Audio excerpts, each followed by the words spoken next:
India express 24 खबर वही जो है सही। इंडिया एक्सप्रेस 24 ने नामली क्षेत्र में सांठगांठ के चलते खटारा और ओवरलोड बसें चलने की खबर प्राथमिकता से दिखाई थी। इंडिया एक्सप्रेस 24 की खबर का असर हुआ और आखिरकार आरटीओ ने शुक्रवार को बेलगाम और निर्धारित मापदंड के खिलाफ चलने वाली बसों पर कार्रवाई की। आरटीओ सुश्री किराड़े अपनी टीम के साथ नामली क्षेत्र में पहुंची और कार्रवाई की तो 2 बसें ओवरलोड मिली, जिस पर आज कार्रवाई की गई।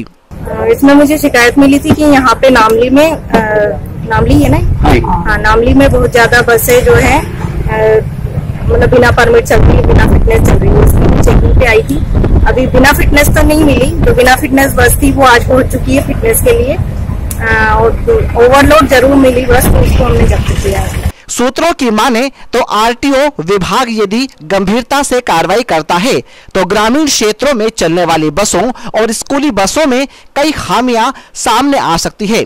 अब देखना यह है कि परिवहन विभाग कब बड़ी कार्रवाई करता है। India express 24 bureau report. India express 24 खबर वही जो है सही। भाजपा विधायक चैतन्य काश्यप पर चुनाव पूर्व नई आफत सामने आकर खड़ी हो गई है। विधायक श्री काश्यप ने विगत दिवस धारा 144 लगने के बावजूद भी अपने कार्यालय पर पत्रकारों को बुलाकर प्रेस वार्ता आयोजित की थी। आचार संहिता के उल्लंघन की शिकायत एसडीएम राहुल धोटे के पास पहुंची है तो उन्होंने त्वरित कार्रवाई के निर्देश दिए। इस पर स्टेशन और थाना पुलिस ने विधायक श्री काश्यप के खिलाफ धारा 188 के तहत प्रकरण दर्ज कर लिया है। टीआई श्री वर्मा बताते हैं। ये दिनांक 30 मार्च 2019 की बात है। रतलाम शहर विधायक चैतन्य काश्यप द्वारा अपने निज निवास पर, जिसको कि वो जनसंपर्क कार्यालय में बनाया है, पत्रकार वार्ता आयोजित की थी। इस संबंध में रिटर्निंग अधिकारी से इसकी शिकायत हुई थी कि उन्होंने बिना अनुमति के पत्रकार वार्ता आयोजित की है। तो रिटर्निंग अधिकारी श्री धोटे साहब रतलाम शहर एसडीएम है, उनके द्वारा इसमें जाँच की गई और जाँच के बाद ये पाया गया कि इन्होंने धारा 144 का उल्लंघन किया है और बिना अनुमति के इन्होंने प्रेस वार्ता आयोजित की थी। इस पर से हमें एसडीएम साहब की तरफ से एक प्रतिवेदन प्राप्त हुआ था, जिस पर से शहर विधायक चैतन्य काश्यप के विरुद्ध धारा 188 के तहत मामला दर्ज किया गया। इंडिया एक्सप्रेस 24 खबर वही जो है सही। शासकीय जिला अस्पताल में ब्लड फूड बीमारी से बच्चों को निजात दिलाने के लिए हड्डी रोग विशेषज्ञ डॉक्टर भरत नेनामा का उठाया गया कदम अब सार्थक होता नजर आ रहा है। करीब 6 माह पूर्व से इस रोग के खिलाफ कार्य होना शुरू हुआ था, लेकिन दिल्ली के एम्स हॉस्पिटल में विशेष ट्रेनिंग कर आए डॉक्टर भरत नेनामा के सार्थक पहल से क्लब फूड बीमार बच्चों में सुधार देखा जा रहा है।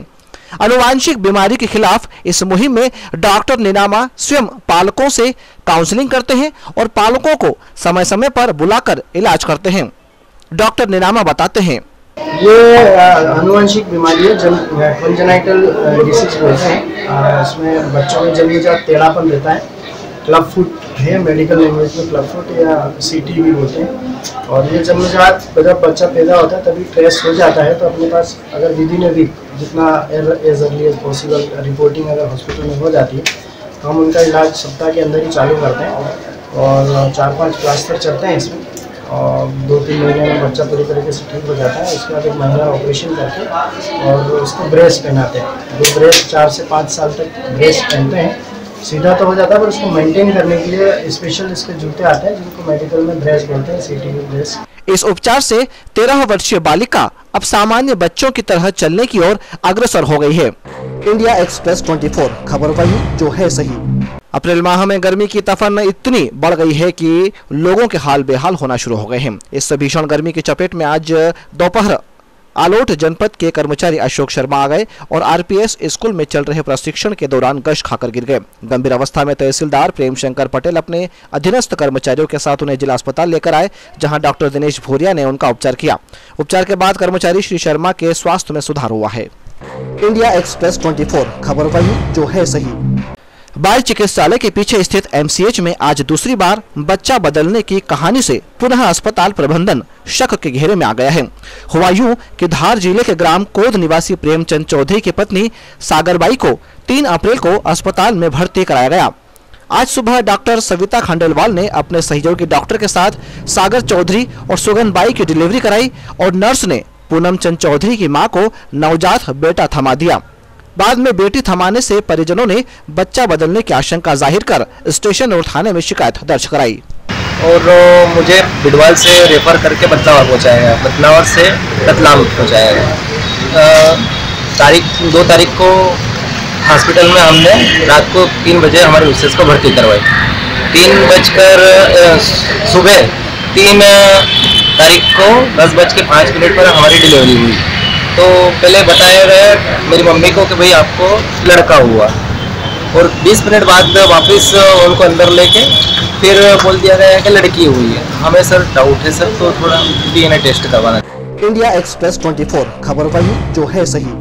स्टेशन रोड पर सीएम हेल्पलाइन पर की गई शिकायत पर निगम का अमला आज शाम जेसीबी लेकर जा थमका। निगम ने क्षेत्र में लगी गुमटियां और दुकानों के बाहर किए गए अतिक्रमण को हटाने पर कार्रवाई की। स्वास्थ्य अधिकारी एपी सिंह बताते हैं कि ये हमारी कार्रवाई राजस्व विभाग और इंजीनियर और स्वास्थ्य विभाग की निरंतर जारी है। कल भी हमने कार्रवाई किया था। आज स्टेशन रोड पे जो बाउंड्री के सारे गुमटियां और ठेला लगाए गए थे जिससे आवागमन बाधित हो रहा था, आज इनको हटाया गया है। और जो भी दुकानदार बाहर अतिक्रमण करके बाहर रख लिए थे सामान, उनके स्पॉट फाइल किया गया। इंडिया एक्सप्रेस 24 खबर वही जो है सही।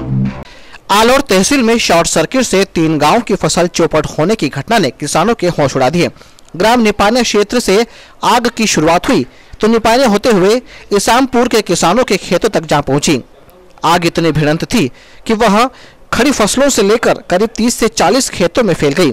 2000 बीघा जमीन पे आग लगी है, उसमें से कम 30 से 40 बीघा के गेहूँ खड़े हुए थे और 40 से 50 बीघा के समथिंग गेहूँ जल गए हैं। तो हम लोग प्रशासन से यही मांग करते हैं कि जिन किसानों के गेहूँ जले हैं उन किसानों को मुआवजा दिया जाए। आग लगने के वो लिपानिया से चालू हुई थी, क्या कारण से हुई क्या मालूम। अच्छा, तो कितने क्षेत्र में फैली है आग लगभग? ये लिपानिया से चालू हुई तो इसामपुर गांव में पहुंच गई। आसपास क्षेत्रों की फायर ब्रिगेडों ने भी मोर्चा संभाला, तब कहीं जाकर आग काबू हो पाई।